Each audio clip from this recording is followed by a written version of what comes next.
नमस्कार, बहुत स्वागत है आप सभी लोगों का हमारे समृद्धि आईएएस के यूट्यूब चैनल पर। और वन लाइनर जो हमारा करंट अफेयर सीरीज है उसका ये पार्ट नंबर 4 है। तो अभी तक आप लोगों ने अगर पीछे का पार्ट नहीं देखा है तो जा करके देख ले, क्योंकि आप लोग जान ही रहे होंगे कि इधर परीक्षाएं बहुत करीब है। ऐसे में करंट अफेयर्स की सबसे ज्यादा भूमिका होती है और लास्ट मोमेंट में आप इन्हीं सब चीजों को पढ़िए भी, क्योंकि वर्ष भर आप लोगों ने मेंस के लिए पढ़ा, पीटी के लिए पढ़ा, तो जो आपने पढ़ा है वो आपको पीटी में काम आएगा। लेकिन करंट अफेयर्स लास्ट में पढ़ने वाली चीज होती है और सबसे ज्यादा निर्णायक होती है। अगर इसमें थोड़ा सा चूके तो समझ लीजिए कि 150 में 35-36 क्वेश्चन आते हैं, तो अगर चूके तो 20 क्वेश्चन भी नहीं बना पाएंगे और थोड़ा सा अच्छा किए तो आराम से 30-32 क्वेश्चन बना लेंगे। तो सोचिए 10-12 नंबर का गैप आप यहाँ लेके बढ़ सकते हैं आगे। और ऐसे में आप को पीटी में जो एक समस्या आती है बॉर्डर लाइन की, तो वो कभी नहीं आएगी यदि आपने करंट अफेयर्स पे ईमानदारी से काम किया है। तो आइए बिना समय गंवाए आज का जो हमारा ये टाइम टेबल आपको तो पता ही होगा, सुबह 9 बजे और शाम को 5 बजे मंडे टू सैटरडे प्रोग्राम आते ही रहते हैं। देखिए, पहला जो हमारा पॉइंट है कि कर्नाटक की वह महिला सहायता समूह जिसे अगस्त 2025 में संयुक्त राष्ट्र विकास कार्यक्रम द्वारा इक्वेटर पुरस्कार 2025, तो इक्वेटर पुरस्कार 2025 किसके लिए दिया जाता है? तो जैव विविधता संरक्षण का ये नोबेल पुरस्कार है। तो जैव विविधता संरक्षण के क्षेत्र में दिया जाता है और इसका ये महत्वपूर्ण पुरस्कार है। जो ख्याति नोबेल पुरस्कारों की होती है वही पुरस्कार जो है इक्वेटर पुरस्कार की होती है जैव विविधता के क्षेत्र में। और ये सम्मानित किया गया है कि समूह को, तो बीबी फातिमा महिला सहायता समूह को। वेरी इंपॉर्टेंट है, इसका ध्यान रखेंगे। हाल ही में किस भारतीय वैज्ञानिक को ग्लोबल क्लाइमेट अवार्ड 2025 से सम्मानित किया गया? तो ग्लोबल क्लाइमेट अवार्ड 2025 से सम्मानित हुई हैं सुनीता नारायण। भारतीय लेखिका, वकील, कार्यकर्ता बानो मुश्ताक, ये नाम याद रखिएगा। उनके किस लघु कथा संकलन के लिए वर्ष 2025 के प्रतिष्ठित अंतरराष्ट्रीय बुकर पुरस्कार से 20 मई 2025 को लंदन में सम्मानित किया गया? तो हार्ट लैम्प के लिए किया गया। और हार्ट लैम्प जो उपन्यास है किसका है? तो बानो मुश्ताक का है, इसका भी आप ध्यान रखेंगे। 29 मई 2025 को संयुक्त राष्ट्र शांति सैनिकों के अंतरराष्ट्रीय दिवस के अवसर पर किन 2 भारतीय सैनिकों को मरणोपरांत संयुक्त राष्ट्र के डैग हैमर शील्ड अवार्ड से सम्मानित किया गया है? तो ये है ब्रिगेडियर जनरल अमिताभ झा और हवलदार संजय सिंह। तो ये 2 भारतीय हैं जिन्हें संयुक्त राष्ट्र शांति सैनिकों के तहत डैग हैमर शील्ड अवार्ड से सम्मानित किया गया है। वाशिंगटन डीसी में हाल ही में आयोजित 8वें US India strategic partnership forum leadership summit में किस भारतीय उद्योगपति को ग्लोबल लीडरशिप अवार्ड 2025 से सम्मानित किया गया है? तो ग्लोबल लीडरशिप अवार्ड 2025 से सम्मानित होने वाले भारतीय उद्योगपति हैं आदित्य बिरला समूह के अध्यक्ष कुमार मंगलम बिरला हैं। पर्यावरण दिवस के अवसर पर जून 2025 को किस सर्वाधिक प्रभावशाली पर्यावरण पुरस्कार से सम्मानित किया गया? तो सर्वाधिक प्रभावशाली पर्यावरणविद पुरस्कार मिला है किसे? तो आचार्य प्रशांत को मिला है। और यूट्यूब पे काफी सक्रिय रहते हैं, इनके बारे में तो आप लोग जो है इनकी रील्स देखे ही होंगे। झारखंड के कुडुख आदिवासी समुदाय से आने वाली कवि पार्वती तिर्की है ये, को उनकी किस कविता संग्रह के लिए साहित्य अकादमी युवा पुरस्कार 2025 से सम्मानित किया गया? तो साहित्य अकादमी युवा पुरस्कार 2025 से सम्मानित हुई हैं पार्वती तिर्की। और इनकी जो कृति है तो फिर उगना के लिए दिया गया है। बिजनेस टुडे इंडिया द्वारा वर्ष 2025 में आयोजित वार्षिक सीईओ पुरस्कार समारोह में किस उद्योगपति को business icon of the year का पुरस्कार मिला है? तो ये भी कुमार मंगलम बिरला को मिला है, तो इसका भी ध्यान रखेंगे। 22 मार्च 2025 को किस प्रसिद्ध हिंदी लेखक को वर्ष 2024 के लिए भारत के सर्वोच्च साहित्यिक सम्मान ज्ञानपीठ पुरस्कार से सम्मानित किया गया? तो पीछे भी मैंने बताया है, ज्ञानपीठ पुरस्कार के लिए दिया गया विनोद कुमार शुक्ल को दिया गया है। और ये आप लोग जल्दी से कमेंट करके बताइए कि ये किस राज्य के रहने वाले हैं और इन्हें हिंदी का मतलब ये कौन से साहित्यकार हैं, मतलब हिंदी भाषा के, जिनको ये पुरस्कार मिला है। हाल ही में अंग्रेजी भाषा श्रेणी में साहित्य अकादमी अनुवाद पुरस्कार 2024 किस पुस्तक को दिया गया? तो साहित्य अकादमी अनुवाद पुरस्कार 2024 दिया गया है, हजारों ख्वाहिश ऐसी के लिए दिया गया है। और वास्तुकला के नोबेल के रूप में प्रसिद्ध प्रित्जकर पुरस्कार 2025 हाल ही में किसे दिया गया है? तो चेंगदू के वास्तुकार लियू जियाकुन को दिया गया है। तो इनका नाम भी जानिएगा कि लियू जियाकुन को मिला है प्रित्जकर पुरस्कार 2025 का। 2025 का प्रतिष्ठित स्टॉकहोम वाटर पुरस्कार किसे प्रदान किया गया है? तो गुंटर ब्लोस्वेल, तो गुंटर ब्लोस्वेल को दिया गया है कौन सा पुरस्कार? तो स्टॉकहोम वाटर पुरस्कार दिया गया है।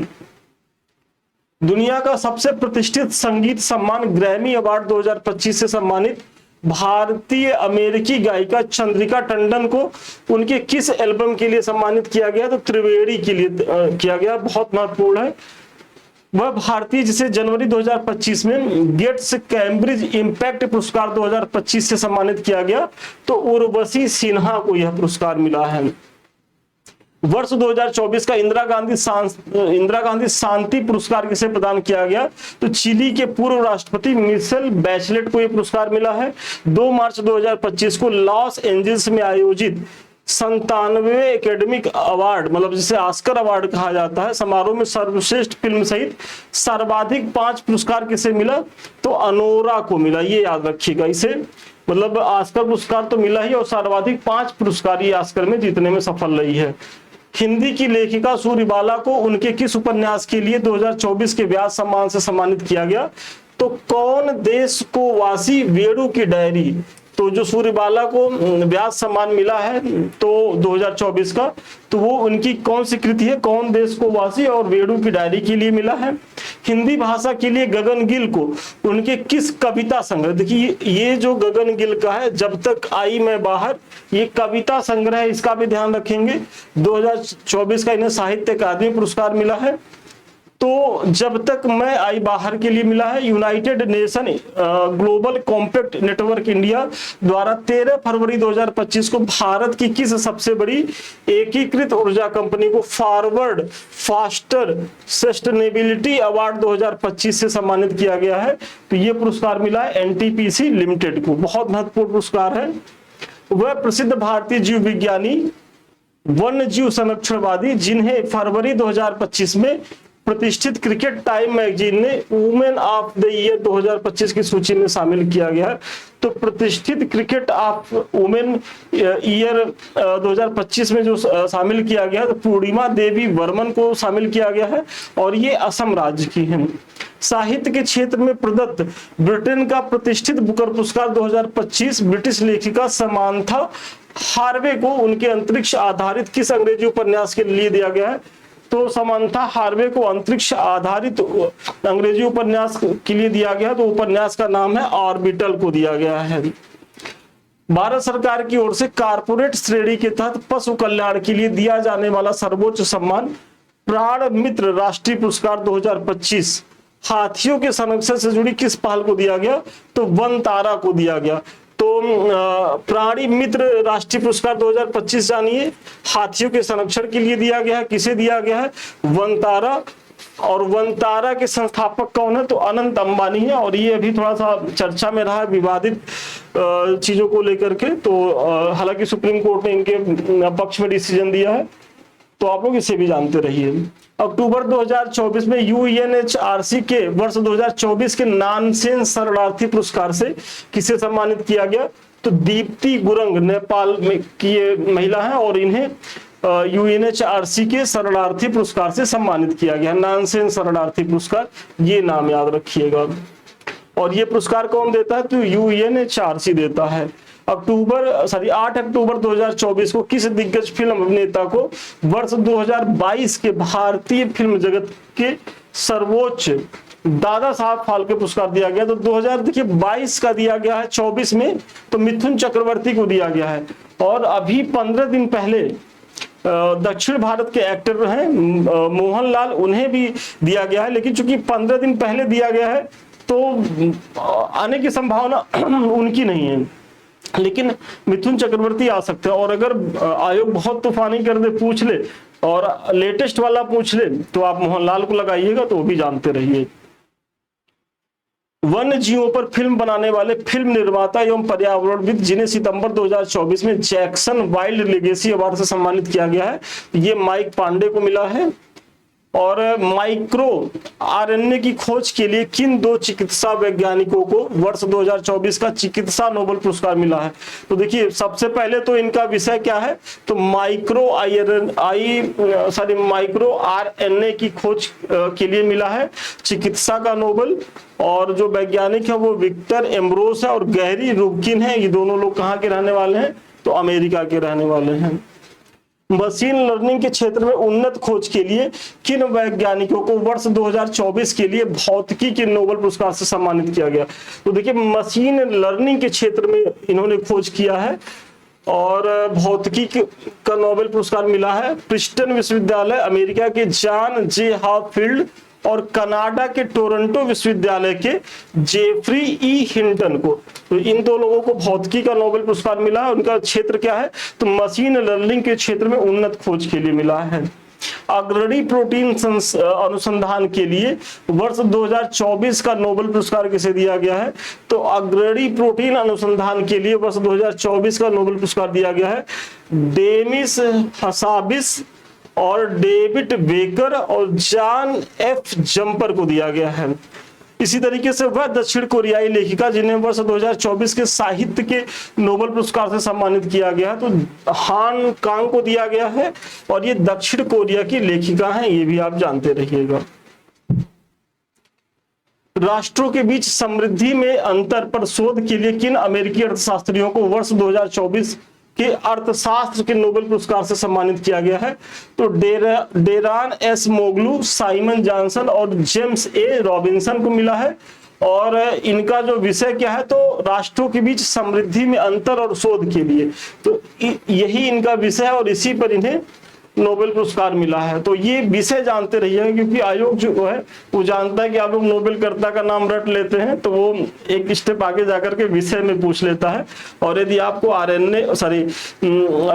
ये आरओ का जो पेपर हुआ है वो जेहन में होगा तो आपको पता होगा। और इसी आरओ से नहीं, इसके पहले से ही वो अपना पैटर्न बदल चुका है। 7 सितंबर 2025 को खेले गए यूएस ओपन 2025 के पुरुष एकल का खिताब किसने जीता? तो कार्लोस अल्कराज ने जीता है। जल्दी से आप लोग बताइए कि कार्लोस अल्कराज जो विजेता है पुरुष एकल ओपन के, तो उसमें उप विजेता कौन है और इसमें महिला विजेता और महिला उप विजेता कौन है? बहुत इंपॉर्टेंट है, बहुत संभावना यहां से प्रश्न बनने की। बिहार के राजकीय, और देखिए मैंने पीछे कराया है, ऐसा नहीं, अगर मैं कराया नहीं होता तो शायद मैं आपको बता देता, लेकिन चूंकि मैंने पीछे कराया तो आप लोग का ये होमवर्क है और ये रिकॉल है कि आप लोग देख रहे, हम चेक करना चाहते हैं कि आप लोग जो है पीछे की क्लासेस कितने मतलब मन से आप देखते हैं। बिहार के राजगीर में 7 सितंबर 2025 को खेले गए एशिया कप हॉकी चैंपियनशिप 2025 का खिताब फाइनल में भारत ने किस देश को पराजित करके चौथी बार जीता है? तो दक्षिण कोरिया को पराजित किया है। सबसे पहले तो ये जानिए कि बिहार में हुआ, बिहार के राजगीर में कब हुआ? तो 7 सितंबर 2025 को। और एशिया कप हॉकी चैंपियन है, तो इसमें जो है भारत चौथी बार जीता है, किसे हरा करके?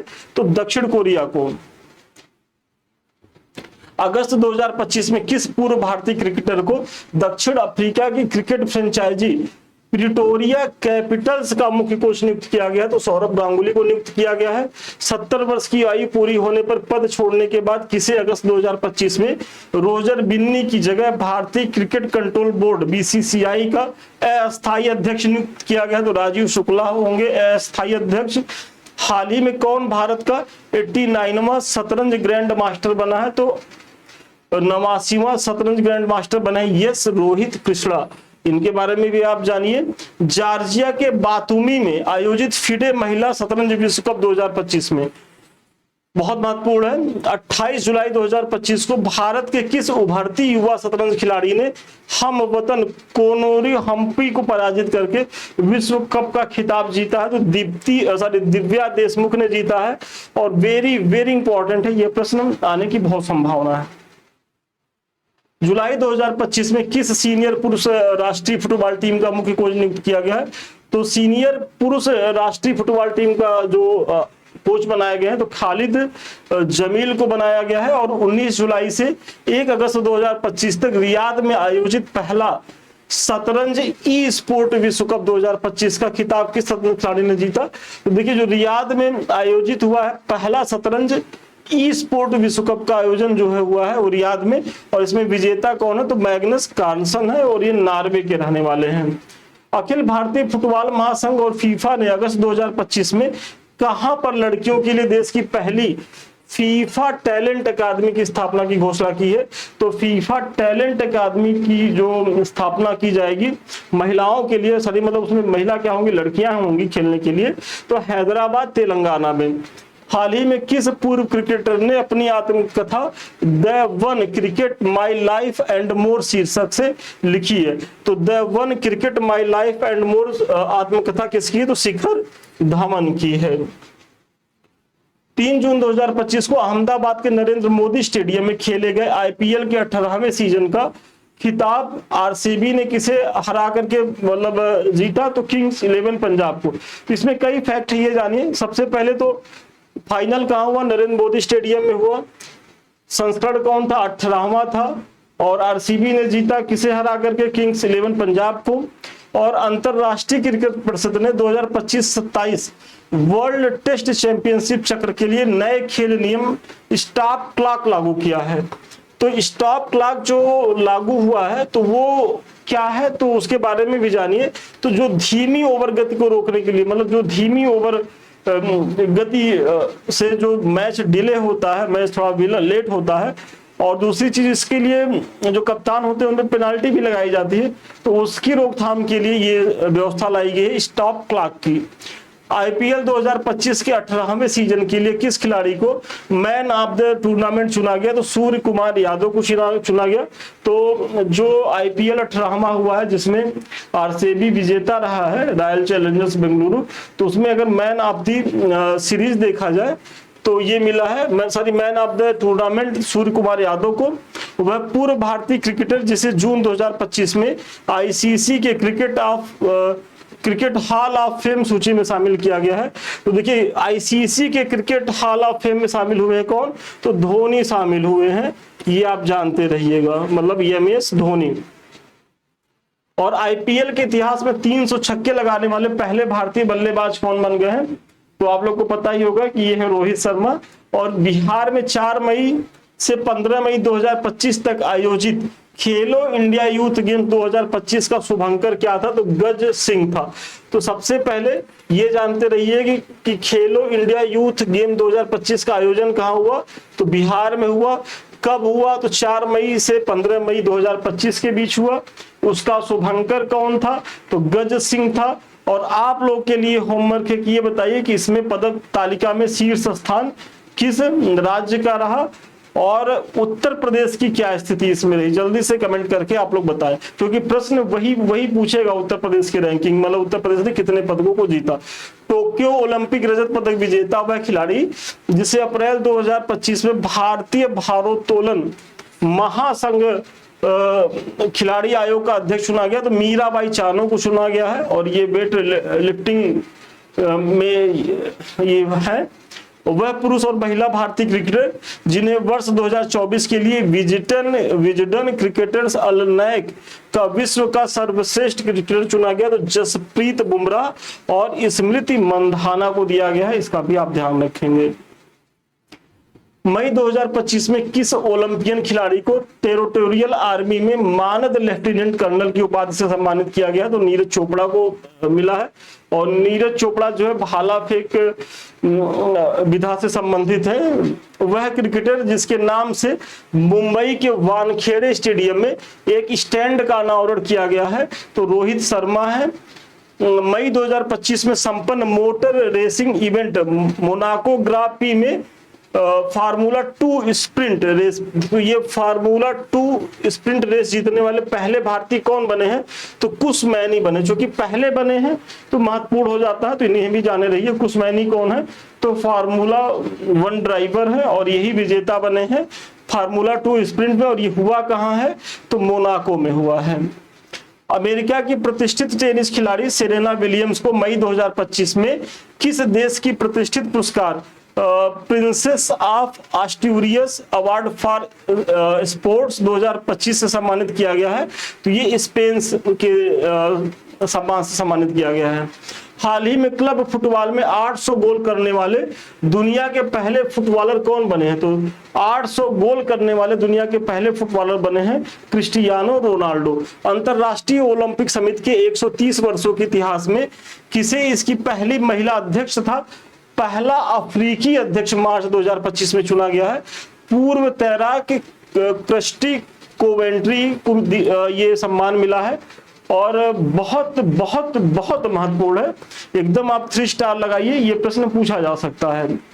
देखिए पूछा तो सभी जाएगा, यहाँ जो हम बता रहे हैं तो अब ऐसा मत करिएगा कि जो हम कह दिए उसी को आप पढ़िए बाकी सब स्किप कर दीजिए, क्योंकि यहाँ तो मैंने खुद ही बहुत सारे मैटरों में शॉर्ट लिस्ट करके आपको चीजों को देने का प्रयास किया है। तो ऐसे में अगर आप लोग यहाँ शॉर्ट लिस्ट करने लग जाएंगे तो आपका नुकसान हो जाएगा, ये गलती मत करिएगा। और सोचिए 15-15, 20-20 मिनट के वीडियो है, आप थोड़ा सा फास्ट फॉरवर्ड करके देखेंगे तो और जल्दी देख लेंगे। और विश्वास मानिए कि ये जो हमारे ऑनलाइन प्रोग्राम है 4-5 वीडियो के माध्यम से पूरा आपका करंट अफेयर्स पूरे 1 साल का जो है जो महत्वपूर्ण तथ्य है वो हम कवर करवा दे रहे हैं। हाल ही में फीफा ने प्रशासनिक विफलताओं, भू राजनीतिक प्रतिबंधों और तीसरे पक्ष के हस्तक्षेप सहित अनेक मुद्दों के कारण किन देशों को फीफा विश्व कप 2026 से प्रतिबंधित कर दिया है? तो देखिए पहला देश प्रतिबंधित हुआ रूस, दूसरा पाकिस्तान, तीसरा जो है कांगो।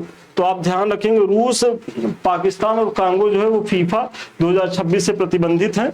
भारत के 5 बार के ओलंपियन टेबल टेनिस खिलाड़ी जिन्हें मार्च 2025 में संन्यास की घोषणा की है, तो अंचत शरद कमल ने संन्यास की घोषणा की है। 9 मार्च 2025 को दुबई में किस देश को पराजित कर भारत ने आईसीसी चैंपियंस ट्रॉफी का खिताब तीसरी बार जीता है?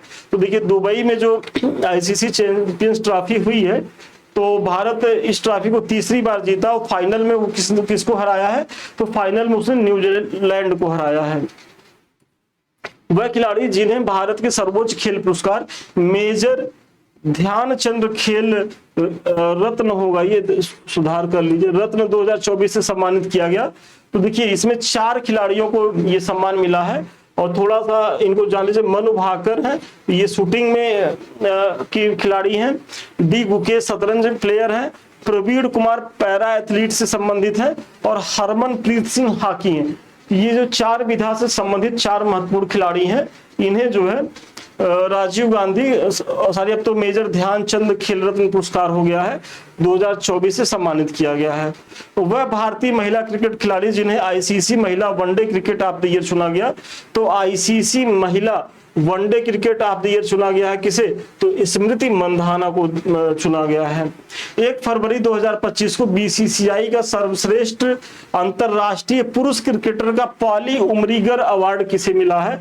तो बहुत महत्वपूर्ण है। तो जो पाली उमरीगर जो बीसीसीआई का सर्वश्रेष्ठ पुरस्कार होता है तो वो जसप्रीत बुमराह को मिला है।